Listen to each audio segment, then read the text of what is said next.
with a special non-stop broadcast on the Kerala devastation. We will bring to you updates from across the state with our reporters bringing stories from each corner. After the worst humanitarian crisis the state has seen, there is now some respite today for the state of Kerala and its people. The red alert has been withdrawn from all flood-ravaged districts. The alert status, in fact, has now been downgraded to yellow in just 3 districts. The yellow alert indicates relatively lower risk, and this has been issued for Idukki, Kozhikode and Kannur districts. Chief Minister Pinarayi Vijayan thanked the centre for the assistance while indicating that the rescue operations may be in the last stage, but of course the big focus then will become rehabilitation and rebuilding Kerala. Our phone lines are open. Call in and join the campaign to help save and rebuild Kerala, viewers. Mirror Now is also helping citizens channel their contributions via the Times Foundation, the details of which will be continuously on our screens and also on our website. First up, let's listen in to the Chief Minister. നമ്മുടെ പ്രളയക്കെടുതിയിൽ കുടുങ്ങിക്കിടക്കുന്ന ആളുകളുടെ ജീവൻ രക്ഷിക്കാനുള്ള പ്രവർത്തനങ്ങൾ ഏറെക്കുറെ അതിൻ്റെ അവസാന ഘട്ടത്തിലെത്തിക്കൊണ്ടിരിക്കുകയാണ്. അപ്പം നമ്മുടെ വിവിധ ക്യാമ്പുകളിലായിട്ട് സംസ്ഥാനത്താകെ 8,46,680 8,46,680 ആളുകൾ താമസിക്കുന്നുണ്ട്. 3,734 ദുരിതാശ്വാസ ക്യാമ്പുകളാണ് തുറന്നിട്ടുള്ളത്.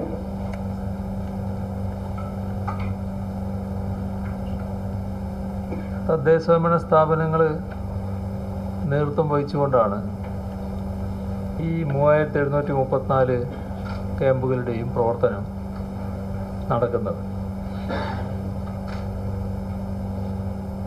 നമ്മുടെ ഈ ദുരന്തഘട്ടത്തിൽ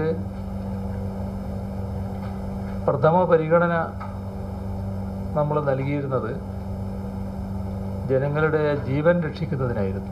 ഒരു അടിയന്തര കർത്തവ്യം എന്ന നിലക്ക് അതാണ് എടുത്തിരുന്നത്. അത് ഇപ്പോൾ ലക്ഷ്യം കണ്ട നില തന്നെയാണുള്ളത്.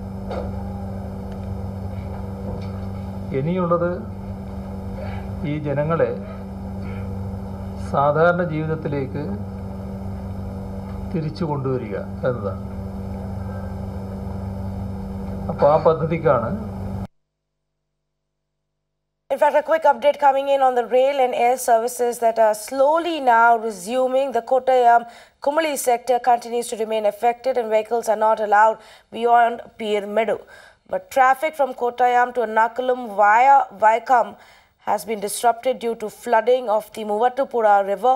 Meanwhile, air services will partially resume from Kochi Nava Airport tomorrow, with Alliance Air of Air India operating flights from Kochi to Coimbatore and Bengaluru. This is going to bring in a bit of a relief, of course, because the Kochi airport had suspended operations several days ago, and that was till today. So tomorrow onwards, you could see some resumption in services both on the rail as well as on the air connectivity end. Let's go across to our reporters on ground now. Deepak is joining us from Wayanad. Deepak Bopanna has been reporting from Wayanad constantly now for the past couple of days. Pramod Madhav joining us from Ernakulam, I believe. Pramod, where are you currently? And of course, we've seen that there's been a bit of respite as far as rainfall is concerned. Has that helped in further rescue and relief operations?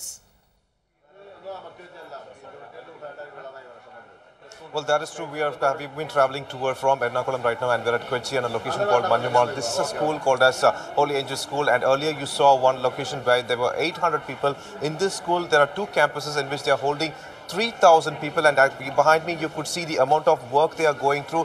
This is a pretty big kind of like effort the people are putting over here. They are trying to provide clean food, water and clothes, and for that they are struggling a lot, but still they do not worry about any kind of tiresome effect. They just want the people to feel good, and this place is maintained. They want to make sure that this place is also maintained in a clean manner.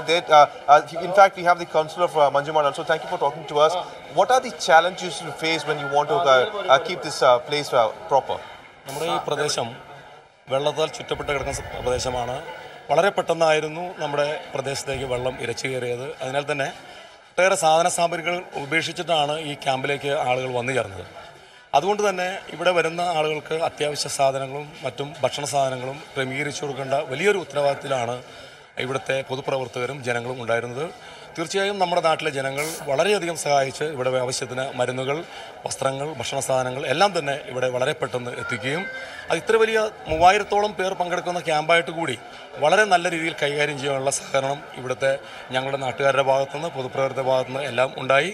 വലിയ ഒരു ക്യാമ്പെന്ന നിലയ്ക്ക് ഇവിടെ ഉണ്ടാകാൻ സാധ്യതയുള്ള പല ദുസ്സാഹചര്യങ്ങളെയും നേരിടാനായിട്ട് തക്ക ഒരു സംവിധാനമാണ് ഇവിടെ ഒരുക്കിയിട്ടുള്ളത്. പകർച്ചവ്യാധികളെ പോലുള്ള കാര്യങ്ങൾ തടയുവാൻ, ഇത് വൃത്തിയായി സൂക്ഷിക്കുവാനും ഇവിടുത്തെ ജനങ്ങളെല്ലാം നമ്മളെ സഹായിക്കുന്നുണ്ട്. He claims that it's all the everybody is working together, not just the government, the public also the one who are contributing, NGOs, various clubs. They are providing whatever that is required to make sure that this camp holding 3,000 people functions properly, and there is no onset of any kind of like issues like an outbreak of disease or nothing like that. Medicines are adequate, food is adequate, cloth is also adequate. In fact, we have people who have been rescued and brought over here. Thank you for talking to us. Ninga evada thinnu vanne endai? ഞങ്ങൾ ഈ മഞ്ഞുമൽ പ്രദേശത്തുള്ള ജനങ്ങളാണ് ഇവിടെ കൂടിയുള്ളത്. അവിടെ പല ഭാഗത്തു നിന്നുള്ള ജനങ്ങൾ ഇവിടെയുണ്ട്. പക്ഷേ ഇന്ന് വരെ ഈ നിമിഷം വരെ ഈ നാട്ടിലെ മുഴുവൻ ജനങ്ങളും നമ്മുടെ സംഘടനകൾ നമ്മളെ സഹായിച്ചുകൊണ്ടിരിക്കുന്നു. ഇവിടുത്തെ ജനങ്ങൾ ഇങ്ങനൊരു വിഷയം ഉണ്ടെങ്കിൽ പോലും, മാനസികമായി തകർന്നെങ്കിൽ പോലും, നമ്മൾക്ക് നമ്മുടെ നല്ല പ്രവർത്തകർ, മറ്റു സ്ഥലങ്ങളിലുള്ളവർ ഒത്തിരി സാധനങ്ങൾ ഇവിടെ എത്തിക്കാൻ സാധിച്ചിട്ടുണ്ട്. വളരെയധികം കടപ്പാട് ആ ജനങ്ങളോട് ഞങ്ങൾക്ക് ഇന്നുണ്ട്. വളരെയധികം സങ്കടത്തിലാണ് എല്ലാ കുടുംബങ്ങളും. സ്വന്തം കിടപ്പാടം, സ്വന്തം വസ്ത്രങ്ങൾ, ഒത്തിരി സർട്ടിഫിക്കറ്റ്സ് എല്ലാം നഷ്ടപ്പെട്ടു. പെട്ടെന്ന് ഇങ്ങനെ വന്നപ്പോൾ അവർക്ക് ഏതൊരു സാഹചര്യമില്ലാത്ത ഇതിൽ നമ്മുടെ പ്രധാനപ്പെട്ട ഞങ്ങൾക്ക് ഈ ബിൽഡിംഗ് തന്നത് ഇവിടുത്തെ ബഹുമാനപ്പെട്ട അച്ഛന്മാരാണ്. അവർ വളരെയധികം ഞങ്ങൾ ബഹുമാനിക്കുന്നു. ഇത്ര ഒരു സാഹചര്യത്തിൽ ഞങ്ങൾക്ക് ഇത്ര നല്ലൊരു ബിൽഡിംഗ് തന്നു. വെള്ളമാണെങ്കിലും എല്ലാ നമുക്ക് സഹായം കിട്ടിയിട്ടുണ്ട്. കൂടാതെ ഒത്തിരി കൗൺസിലേഴ്സിൻ്റെ നമ്മൾ നിൽക്കുന്നു. അതുപോലെ ഞങ്ങളുടെ ഏറ്റവും പ്രിയപ്പെട്ട പോലീസ് ഉദ്യോഗസ്ഥരുണ്ട്. അതോടൊപ്പം ഞങ്ങൾക്ക് ഏറ്റവും പ്രിയങ്കരനായ ഡയറക്റ്റ് നമ്മൾ വെള്ളം വരുമ്പോഴേ പലരുടെയും പ്രതീക്ഷ ഉണ്ടായിരുന്നില്ല ഇങ്ങനെ വരുമെന്നുള്ള. പക്ഷേ പെട്ടെന്നുള്ള സാഹചര്യത്തിൽ വന്നു. എല്ലാവരും ഇവിടെ വന്ന് ഇവിടുത്തെ അച്ഛൻ തന്നു. അതുപോലെ ഏറ്റവും പ്രധാനപ്പെട്ട ഒരു അദ്ദേഹം എന്ന് പറഞ്ഞാൽ ഇദ്ദേഹം ഒരു തൃപ്പൂണിത്തുറക്കാരനാണ്. വളരെ സന്നദ്ധ സഹായം ചെയ്തു. അതോടൊപ്പം ഇന്ന് ഞങ്ങളുടെ കൗൺസിലറാണ് ശ്രീ അജിത്ത്. അദ്ദേഹത്തിന്റെ and whatever that is required are being provided to it, in fact without any kind of hesitation, and they feel safe over here. In fact, like they have lost everything, and they are also much worried about the certificates. They said it's not hard to get it's very hard to get the certificates, but right now they have no problem over here. Everything they are getting adequately. ningalku atra saagalam ivide kittunna endengilum vedna government eduthe ഗവൺമെൻറ്റിൻ്റെ സഹായത്തിൽ നിന്ന് ഇപ്പോൾ ഇവിടെ നമുക്ക് എല്ലാത്തരം സാധനങ്ങളും നമുക്ക് ഇവിടെ നിന്ന് തന്നെ പബ്ലിക്കിൽ നിന്നായാലും മിക്കവാറും സന്നദ്ധ സംഘടനകളായാലും നമുക്ക് എല്ലാ കാര്യങ്ങളും നമുക്കിവിടെ എത്തിക്കുന്നുണ്ട്. ഇതുവരെ നമുക്ക് ഒരു ബുദ്ധിമുട്ടുകളും വന്നിട്ടില്ല. ഗവൺമെൻറ്റിൻ്റെ ഭാഗത്തുനിന്ന് മാത്രമല്ല, ഇവിടെ പല സംഘടനകളും നമുക്ക് കൃത്യമായിട്ട് വെള്ളമായാലും വാട്ടറായാലും പിന്നെ ഭക്ഷണങ്ങളായാലും ക്ലോത്ത്സ് ആയാലും യൂസ്ഡ് ക്ലോത്ത്സ് ആയാലും എല്ലാ കാര്യങ്ങളും നമുക്കിവിടെ കൃത്യമായിട്ട് എത്തുന്നുണ്ട്. അത് ദൈവത്തോട് നമുക്ക് നന്ദി പറയാം. അത് കൂടാണ്ട് നമുക്ക് ഈ ക്യാമ്പിലുള്ള എല്ലാവരും, ഈ ക്യാമ്പ് 3000 പേരുടെ ക്യാമ്പ് ഭംഗിയായിട്ട് പോകുന്നതെന്ന് പറഞ്ഞു കഴിഞ്ഞാൽ ഈ ക്യാമ്പിലുള്ള എല്ലാവരുടെയും കൃത്യമായിട്ടുള്ള അച്ചടക്കത്തോട് കൂടിയിട്ടുള്ള പെരുമാറ്റം കൊണ്ട് ഈ ക്യാമ്പ് വളരെ നന്നായിട്ട് പോയിക്കൊണ്ടിരിക്കുകയാണ്. So the camp is going on well for now, and whatever that is required right now, until right now they are getting everything efficiently. In fact, at a location called Edapalli, there is a kind of like a major collection point. What they're doing is that they collect it, and whatever location that's required, they are sending it to Panchayat officers and various other authorities, through which it is entering the place. In fact, behind me you could see that they have already made the rice and everything, and it's already kept ready. And what they do is that like with this they make quick curry, and in fact at that point around 7:30 they start the dinner. So everything at this location for now it's been given on time, and that way they are making sure that such camps, like the Chief Minister said, there are more than 3,000 camps with almost 6 lakh people right now, but people are trying as much as possible to cooperate with the camp and do as much as possible. All right, Pramod, for bringing us that report from one of the relief camps there. Let's go across to Deepak now. Deepak, what was the status of the relief and rescue operations today in Wayanad? Are there still some corners where people are waiting for help?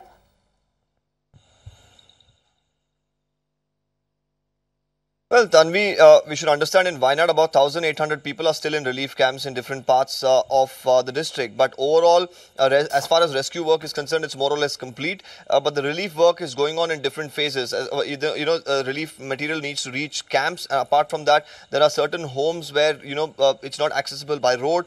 Using boats, the NDRF teams or even the local fishermen who've got their boats in place in certain areas are distributing relief material to those places because they don't want to leave their homes, because their houses have not been inundated, but they've been cut off from the mainland. So that's how the relief work is being carried out. As far as the army is concerned, they're still stationed here in Wayanad, but at this point in time, there's no real need for the army because the situation has improved quite a bit.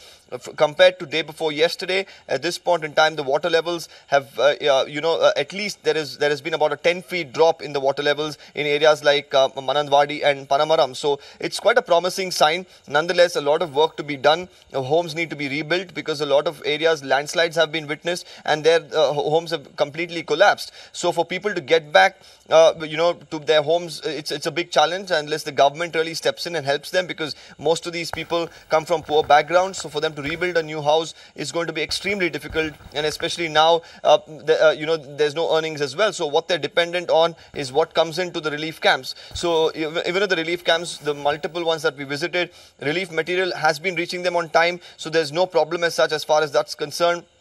But overall, it's their mental agony because they've lost their homes, valuables as well. So, getting back to their normal routine life is going to be quite difficult. And that's where the government will really have to step in and do something.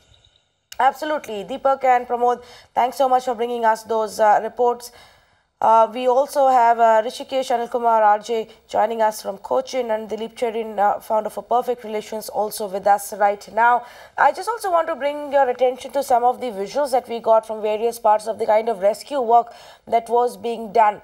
Through the day, choppers have been airlifting people from 85-year-old senior citizens to 10-day-old infants who were saved. Now, visuals on your screens are from Ernakulam, where a 85-year-old senior citizen was put on that boat and then brought down 2 floors and then rescued from there. Now the visuals on your screens are of a pregnant lady who was rescued by our authorities in Thrissur. And some of these stories are really heartwarming, the way the locals as well as the security personnel have put in this effort, working round the clock really to help and reach out to each and every single person, no matter where they are stuck and in what condition. Danya Rajendran of the News Minute joining us as well. Danya, good evening to you.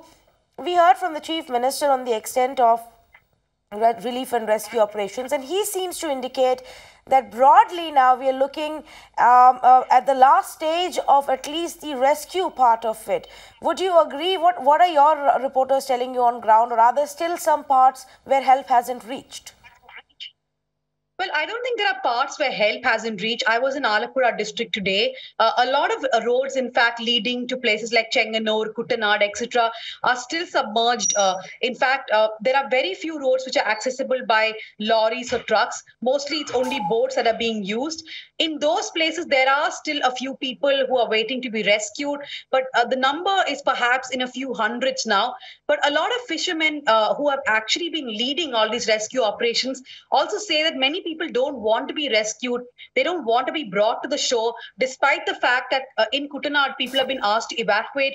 There are people who are staying back in their houses and telling these fishermen to simply bring food and water. They prefer to stay back in their houses. So that's also happening, that these fishing boats and even the lorries and trucks are going inside all these places. They are delivering food to these people because they just don't want to come out. So I think by tomorrow, if the water levels recede a bit more, places like Aluva, Thrissur, etc., I think the problems will come to an end. But Alappuzha, I think, from whatever I saw, it would take at least a few more days for the water levels to recede. And only after that can people actually go back to their houses. And Tanvi, almost every single school and college in Alappuzha district is practically a relief center now. Thousands of people in each relief center, and they really have shortage of things there, especially new clothes, sanitary napkins. People do really need. I think a lot of relief is going to the same place. So districts like Alappuzha, which have the maximum maximum number of affected people, may perhaps more relief could be routed there. Yes, and I think that will largely be the challenge in the coming days to ensure that all of this relief material reaches out to these relief camps. Even our reporters were telling us that even the basics such as medicines and water is now not enough in these relief shelters. See, the point is, I would like to reiterate this through Mirror now that first 1-2 days, everyone really jumps in. They try to send relief. But tomorrow, people are going to go back to their lives. They'll go back to their offices, schools, and colleges. But these people will have to stay back in the relief camp at least for a week. I mean, in many places, especially in districts like Alappuzha, water is not going to recede so easily. In districts like Idukki and Wayanad, people's houses have been completely destroyed in landslides and landslips. Where will they go back to till new houses are built for them? So food has to be given continuously to these people. Of course, the government has to do its part in making sure that food is provided. But citizens can also chip in, and let's not simply go back to our lives when Monday morning comes and remember that there are lakhs of people. According to the Chief Minister today, there are more than 7 lakh people, that almost 1 million people are in relief camps across Kerala, and many of them cannot go back to their homes at least in this coming week. All right, Dhanya Rajendran, appreciate you joining us and bringing us, those updates and that information from various parts of Kerala. And it's a very important point that Dhanya has actually raised. And we also are reiterating this to our viewers that a lot will have to be done now, even if the water levels recede, even if there is a respite from rainfall, right from rescuing people to taking care of them in these shelter homes to then ensuring that there is no health disease breakout that takes place and that people have enough medicines, have enough clothing and food and drinking water, to then ensuring that Kerala gets rebuilt, the infrastructure damage that has taken place, the homes, the bridges, the roads that have been destroyed, the farms, hectares and hectares of farmland that now stands destroyed. All of that will have to be rebuilt. So Kerala is going to need a lot of help from rest of India and from rest of the world. In fact, let's go across to Dilip Cherin on that note, Dilip, and that I think will be the larger challenge for the authorities, that nobody can, heave a sigh of relief after the first week or the next 2 weeks. This is going to be a long, drawn battle.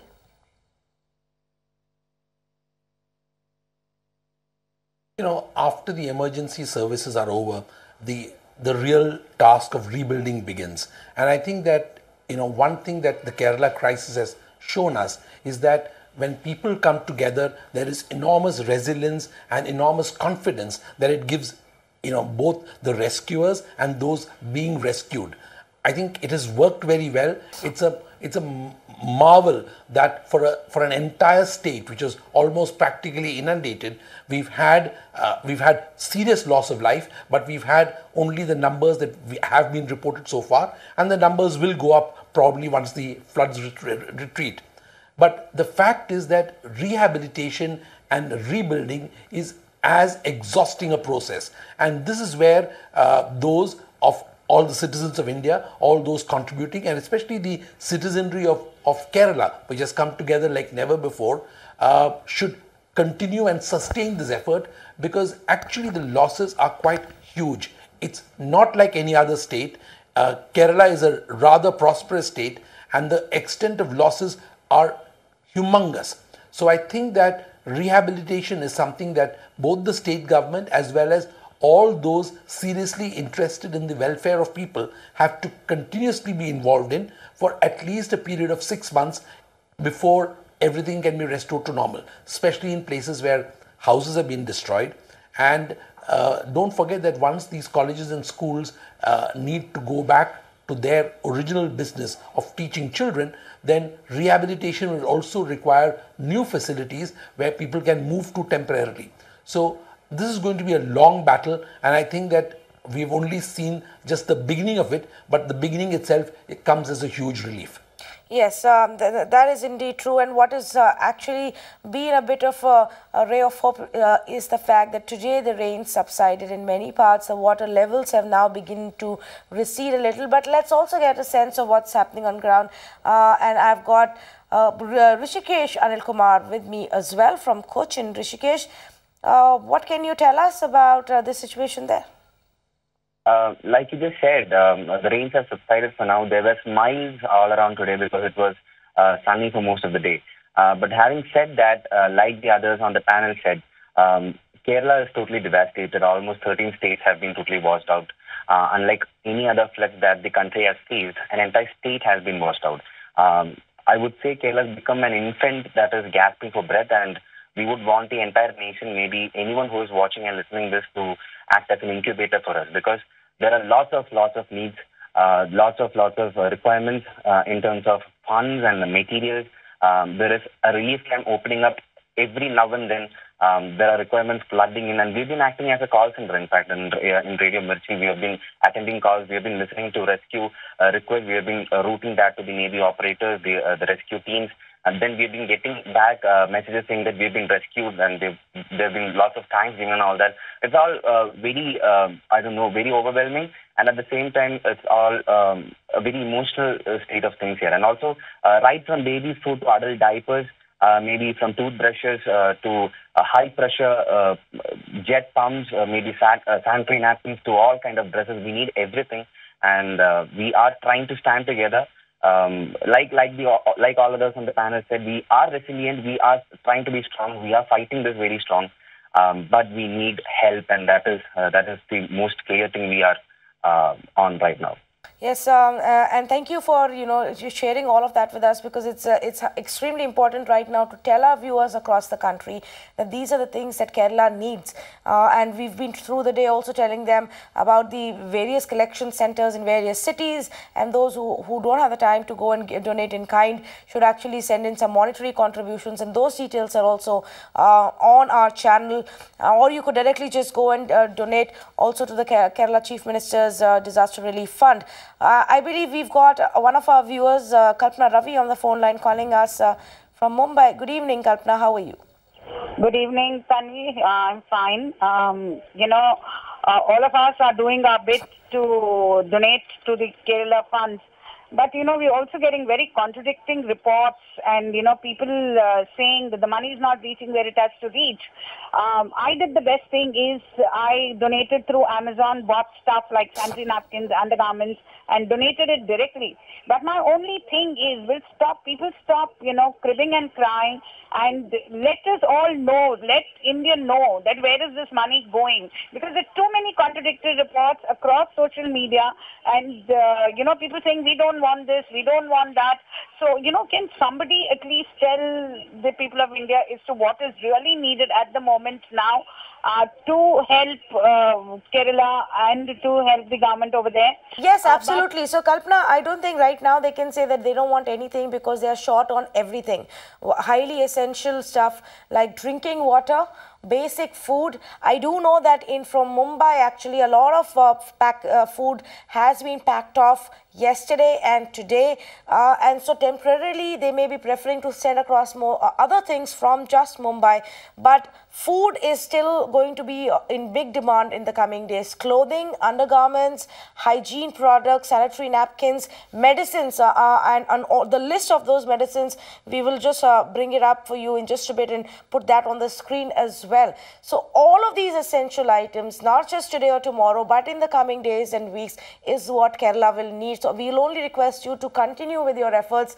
There are government authorized portals that you can go to of the Kerala government to see where you can donate. There are also collection centers in Mumbai, and I'll read out those names after we come back from the break.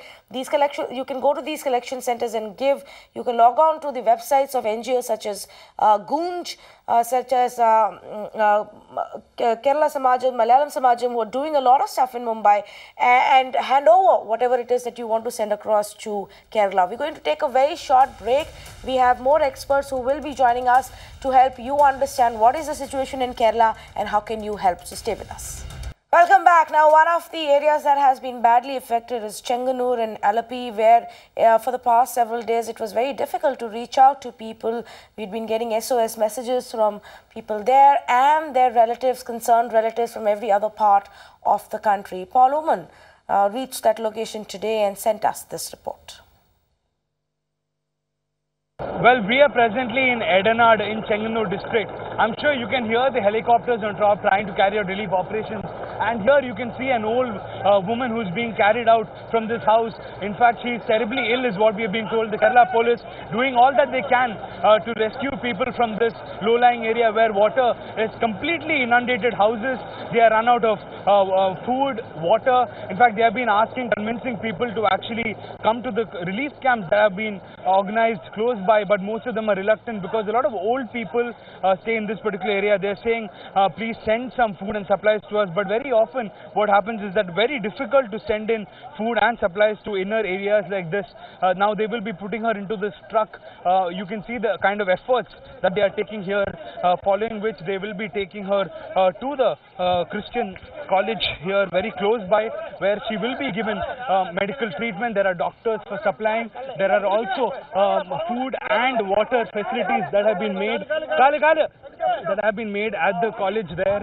Now, similarly, they have been going around houses asking several people to move to safer areas because there is no power here. It will take few days for power to be restored because several transformers have been ruined in the waters, in the rain that devastated this complete area. In fact, this is just one village called Edenard. Several areas like this, water continues to remain in the areas.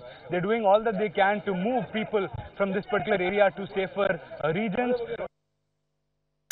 Well, Shreyans Kumar, the Joint MD of Mathrubhumi, also with us on the phone line. Thank you, Shreyans Kumar, for speaking with the viewers of Mirror Now. We've seen in the last 2 days that the rescue operations were significantly stepped up across the state of Kerala. Are there still some parts, Mr. Kumar, where help is yet to reach out, or where you are getting a lot of calls, SOS calls?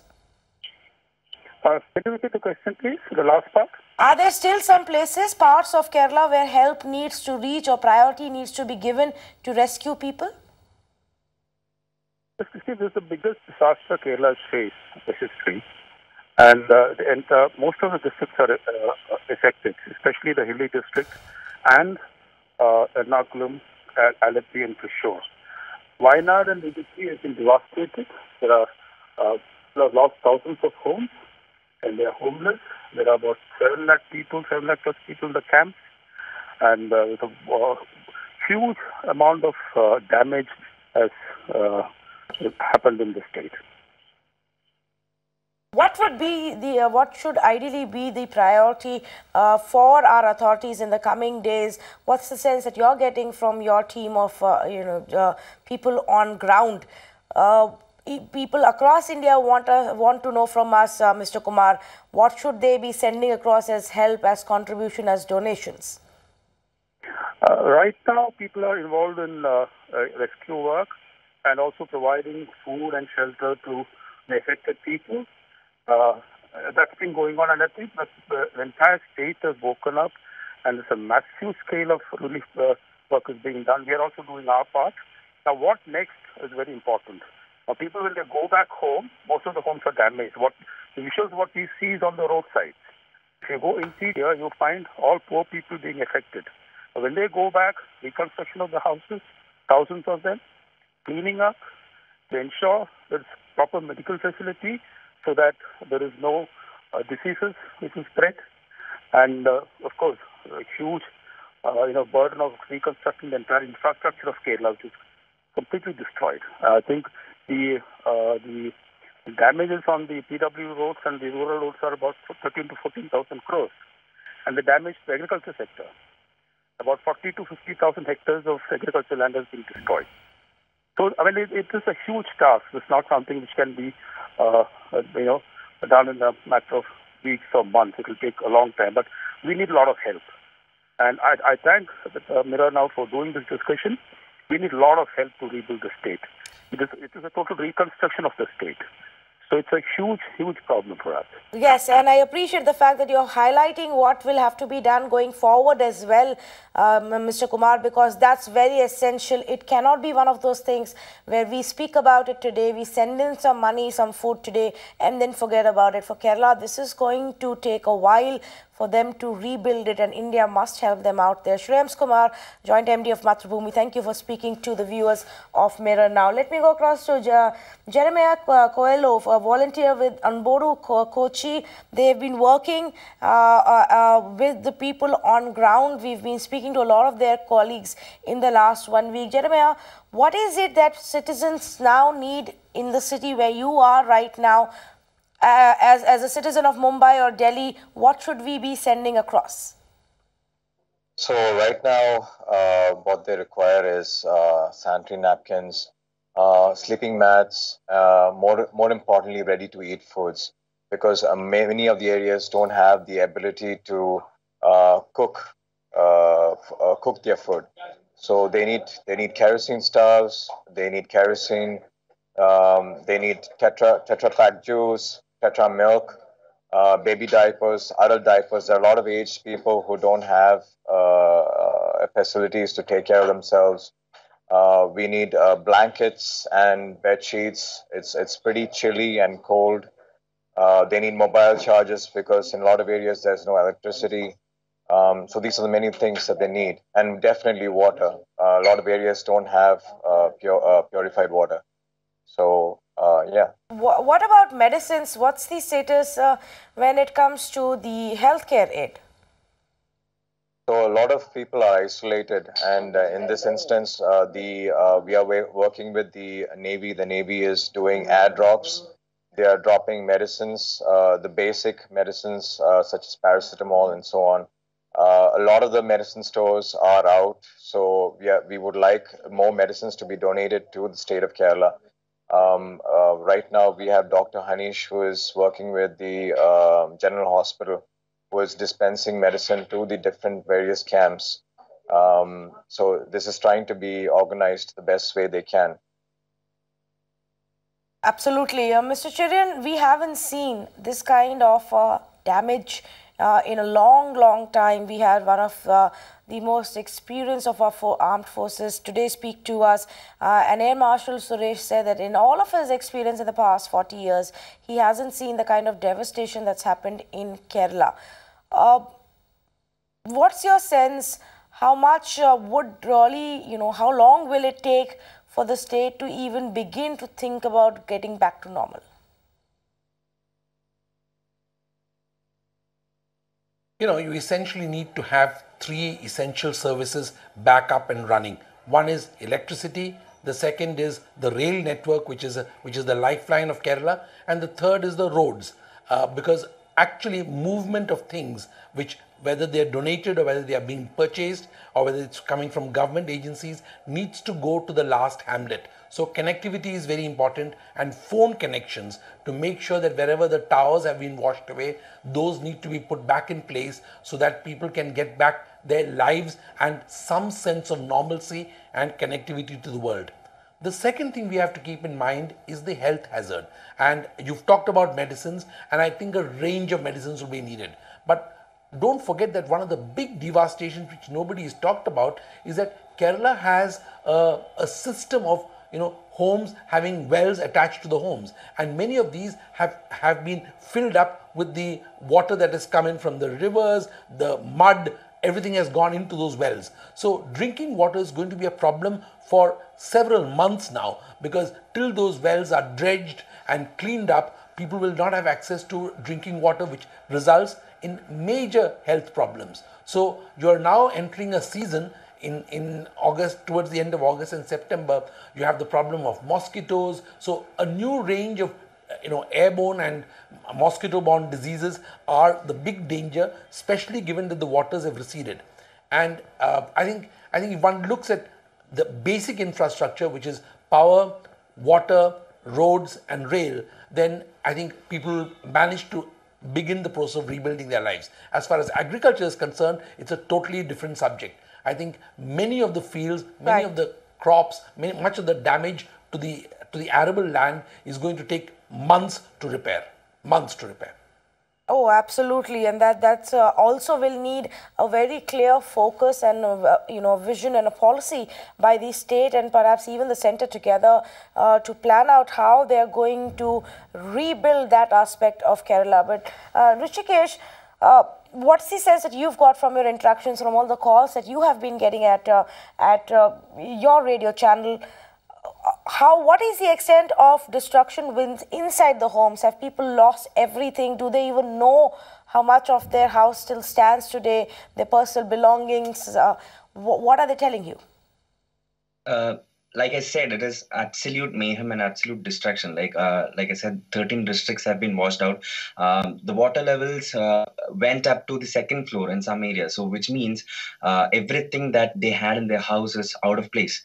We have been getting videos post the water has started residing. We've been receiving videos, and it's disheartening. I mean, I cannot put it into words how the houses are looking right now. And adding on to a few more points, like different people on the panel said, there are people who are still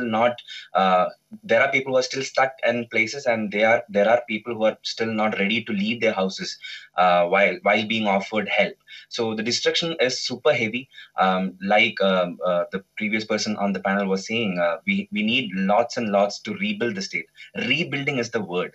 And also in terms of medicine and whatever is to follow in the next 3 weeks, that is also important, because during 1924, when Kerala was hit with a very intense flood, people did not die because they drowned. It was because whatever followed after that. So this is a process, and it will take lots and lots of time. Everything is gone. That is the short way to put it. And that's the really distressing and unfortunate part, which is why it's very essential to speak about it right now to make people across the country understand the extent of damage in Kerala. I thank all three of you for joining us right now and sharing your information and speaking to our viewers. Earlier in the day, we also had visuals coming in of the kind of rescue operations that were being carried out of seniors in the armed forces themselves overseeing the entire set of operations. Here is a visual of the essentials being airdropped in locations where they cannot land or where they cannot airlift people from those locations, as the essential food, water and medicines are also airdropped. We also spoke with Air Marshal Suresh, who told us about the extent of devastation that he has seen in Kerala. Take a listen. We have used all our aircraft in the inventory. The biggest aircraft that we have is C-17. Then we have the IL-76. It's all heavy lift aircraft. Then we have the C-130. C-17 and C-130 are the latest aircraft. Then we have used the AN-32. And we have used all the in Pathanamthitta, there is also a lot of flooding that has taken place, because of which the locals are not able to access the main roads and move out.